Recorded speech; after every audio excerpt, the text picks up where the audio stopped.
الله الله ربي لا شريك له الله الله معبودي وملتحدي السلام عليكم ورحمة الله وبركاته. الله الله لا أبغي به আশা করি সবাই ভালো আছেন।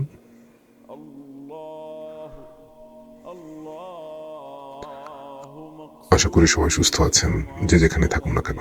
الله الله لا أحصي আজকে একটা ثناء জিনিস সারাদিন ধরে মাথায় ولا ঘুরঘুর أرجو করছিল। سواه لكشف الضر আমি সহ والشفاء চারপাশে যতগুলো মানুষ আছে, الله الله أدعوه তাদের মধ্যে বেশিরভাগ মানুষই ভাবে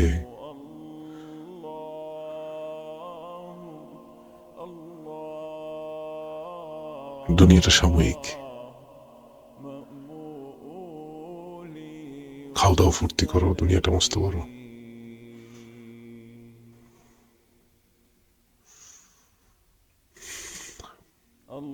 আল্লাহর অনেক বড় এহসান, 2014 পর্যন্ত আমি এটাই ভাবতাম। شريك له الله الله আমি এটাই ভাবতাম। ملتحدي এখন অনেক বেশি ভালো ভাবি তা না, কিন্তু ভয় করে চলি। أبغي به بدلا الله الله مقصودي একদিন ঢাকার মেট্রো রেলে চড়লাম। প্রথম অনেক আগেই চড়ছি, তো তখনকার অভিজ্ঞতা আর সেদিন অভিজ্ঞতা এক ছিল না। ولا أرجو سواه সেদিন অভিজ্ঞতাটা হলো যে দেখলাম স্টেশনের মধ্যে কোনো মানুষ ঠায় দাঁড়িয়ে থাকে না, সবাই খুব দৌড়ঝাঁপের মধ্যে থাকে। أدعوه وأسأل একটু আগে বের হলে হয়তো একটু সময় মতো পৌঁছবো, একটু দেরি হয়ে গেল হয়তো গাড়িটা পেলাম না, খুব দৌড় চড়ে। সেখানে কোনো পাগল নাই যে সেখানে বাড়ি বানাতে ব্যস্ত হয়ে যাবে, ومستندي সেটাকে তার কমফোর্টেবল জোন বানায় ফেলবে। الله এটা যেদিন থেকে বুঝতে পারছি, لا شريك له الله الله আর দুনিয়ার দারুল ইমতিহান, وملتحدي দুনিয়া হলো পরীক্ষার জায়গা। الله এখানে প্রতি পদে পদে পরীক্ষা। أبغي به একদম ন্যূনতম বলি আমাদের সাংসারিক কিছু কথা, الله যে একজন বাবা তার সন্তানের উপর অনেক সবর করে, ومعتني সবরের পরীক্ষা। الله الله لا أحصي ثناء ولا একজন স্ত্রী তার হাজবেন্ডের উপর অনেক সবর করে, এটা তার স্ত্রীর সবরের পরীক্ষা। আবার একজন হাজবেন্ড তার স্ত্রীর অনেক কিছু খুব সবর করে, এটা একটা সবরের পরীক্ষা। মাফ করে, এটা একটা সবরের পরীক্ষা, মাফের পরীক্ষা। ওভারঅল সবাই পরীক্ষার মধ্যে আছে, কেউ পরীক্ষাতে গাফেল না। এবং এই পরীক্ষাতে পাশ করতে হবে একমাত্র রাসূলুল্লাহ সাল্লাল্লাহু আলাইহি ওয়াসাল্লামের সুন্নাত দিয়ে। সংসারে বিভিন্ন সুন্নত থাকে, এগুলো আমি নিজে পালন করতে পারি না, হয়তো আমি অনেক পিছিয়ে গেছি, কিন্তু একটা সংসার খুব সুন্দর হয় সুন্নতের কারণে। যত সুন্নত উঠে যায় সে সংসার থেকে, সেই সংসারটা আস্তে আস্তে ঠুনকো হয়ে যায়, কারো কমতি হলেই। এটা হাজবেন্ডের সাইড থেকে হোক, সেটা বিবির সাইড থেকে হোক, এটা তো হলো পরিবারের পরীক্ষা।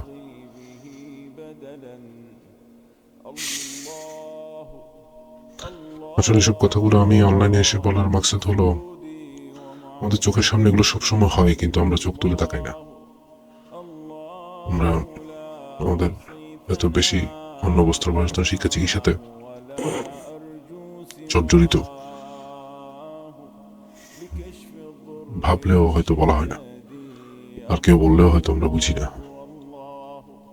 أدعوه وأسأله الله الله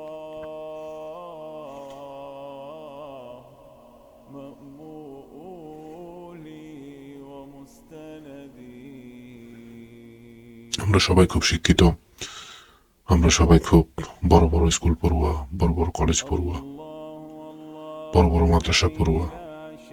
সব মানুষগুলো এক একটা যার যার জায়গায় সে নিজেকে প্রতিষ্ঠিত করছে। তো এইসব প্রতিষ্ঠিত মানুষগুলোকে সংস্কার কেন করার জরুরি হয়? ও তো শিক্ষিত মানুষ। আমি সেদিন একটু করে বলে আর বলিনি যে একটা পিঁপড়াকে কখনো তার গর্ত থেকে বের হয়ে আরেক গর্তে যাওয়ার সময় সারিবদ্ধভাবে চলাটা শেখানো হয়নি তাকে।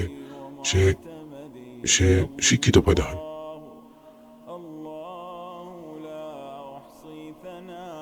মাছকে কখনো সাঁতরানো শেখানো হয়নি, সাপকে ছবল মারা শেখানো হয়নি। মানুষকে কেন এত শেখাতে হয়? ক্লাস 10 পর্যন্ত, মাস্টার্স পর্যন্ত 20 থেকে 25-35 বছর সে বিদ্যার পিছনে দূরে। তো এইসব মানুষগুলোকে কে সংস্কার করবে? মানে ওদের থেকে বেস্ট কে আছে?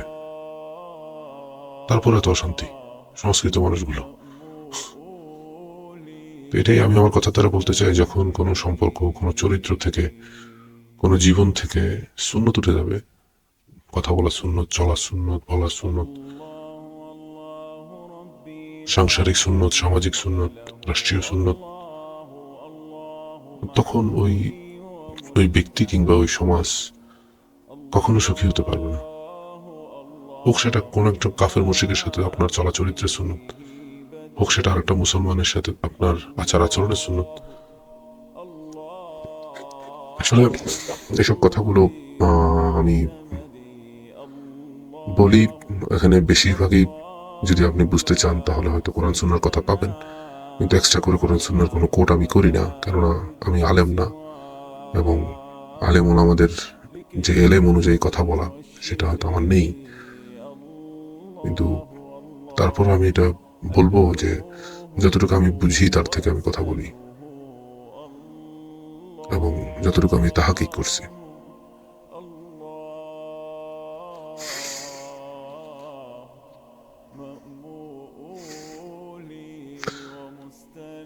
এটা একটা আলাদা টপিক নিয়ে কথা বলি, সেটা হলো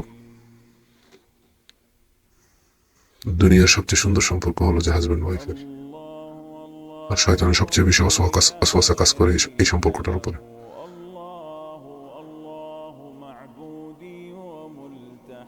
ইভেন কোরআনের মধ্যে শয়তানের কোনো ক্ষতির কথা যদি বলা হয়, স্পেসিফিকলি হাজব্যান্ড ওয়াইফকে নিয়েই বলা হয়েছে।